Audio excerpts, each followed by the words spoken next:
সুপ্রিয় মৎস্যচাষী ভাই বন্ধুরা, আসসালামু আলাইকুম।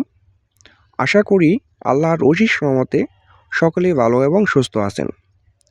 সকলের সুস্থ কামনা করে শুরু করছি আজকের নতুন ভিডিও। আজকের ভিডিওতে আমরা বলে থাকব হাইফিট মাছ সম্পর্কে বিস্তারিত আলোচনা করে থাকব আজকের ভিডিওতে। যেমন হাইফিট মাগুর মাছ কেমন পুকুরে চাষ করবেন এবং হাইফিট মাগুর মাছের প্রধান খাদ্য কী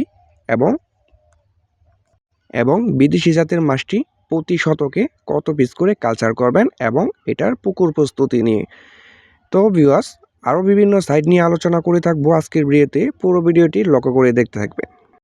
প্রিয় দর্শক, এই মুহূর্তে আমার ভিডিও স্ক্রিনে যে মাছগুলো লক্ষ্য করে দেখতে পাচ্ছেন, এটি হচ্ছে 5 ইঞ্চি সাইজের পোনা এবং 1 কেজিতে ধরবে 100 পিস। তো যারা বড় সাইজের হাইব্রিড মাগুর মাছের পোনা খোঁজাখুঁজি করছেন, কোথাও খুঁজে পাচ্ছেন না, তারা কিন্তু আমাদের কাছ থেকে সংগ্রহ করতে পারবেন একদম সীমিত প্রাইজের মাধ্যমে। তো এই মাছটি আমরা সারা বাংলাদেশে অক্সিজেনের মাধ্যমে হোম ডেলিভারি দিয়ে থাকি।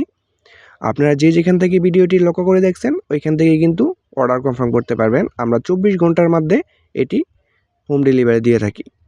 সম্মানিত দর্শক, এই মাছের পোনাগুলো কিন্তু আপনার যে কোনো ময়লা আবর্জনা এবং পরিত্যক্ত এবং নোংরা পুকুরে চাষ করতে পারবেন।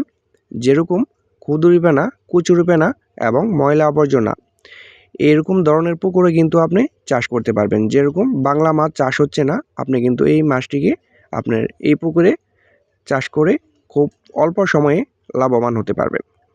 ভিউয়ার্স, এই মাছের পোনাগুলা আপনি প্রতি শতকে 500 পিস করে কালচার করতে পারবেন এবং এটি আপনার পুকুরে মজুত করার জন্য আপনার পুকুর কোনো ধরনের প্রস্তুত করার প্রয়োজন নেই।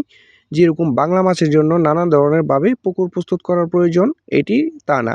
এটি আপনার যে কোনো ময়লা আবর্জনা পুকুরে সরাসরি ছেড়ে দিতে পারবেন এবং এটি বিনা খরচে কিন্তু আপনি বিনা ফিডে মাত্র 3 মাস চাষ করেই কিন্তু এক একটা মাছের ওজন আনতে পারবেন 1 কেজি প্লাস। সম্মানিত দর্শক, এই হাইব্রিড জাতের মাগুর মাছটিকে আপনি পুকুরে ছাড়ার পর কী খাদ্য খাওয়াবেন? তো এই হাইব্রিড জাতের মাছটিকে আপনি পুকুরে ছাড়ার পর আপনি সরাসরি খাওয়াতে পারবেন মরা মুরগি, মুরগির লিটার এবং মুরগির নাড়ি বুড়ি, গরুর নাড়ি বুড়ি এবং বেকারির পচা পান্তা রুটি। কোনো ধরনের ফিড খাবার ছাড়াই কিন্তু এই মাছটি খুবই সহজেই চাষ করে লাভবান হতে পারবেন। এই মাছটি চাষের ক্ষেত্রে কোনো ধরনের কষ্ট এবং শ্রম দেওয়ার প্রয়োজন নেই। আপনার পুকুর যেভাবে আছে এভাবে ছেড়ে রাখলেই কিন্তু এই মাছটি খুব সহজেই বড় হয়ে যাবে। সম্মানিত দর্শক, বিশ্বস্ত হ্যাচারি থেকে এবং উন্নত জাতের পোনা সংগ্রহ করতে হলে অবশ্যই আমাদের স্ক্রিনে দেওয়া নাম্বারে সরাসরি যোগাযোগ করবেন। ধন্যবাদ।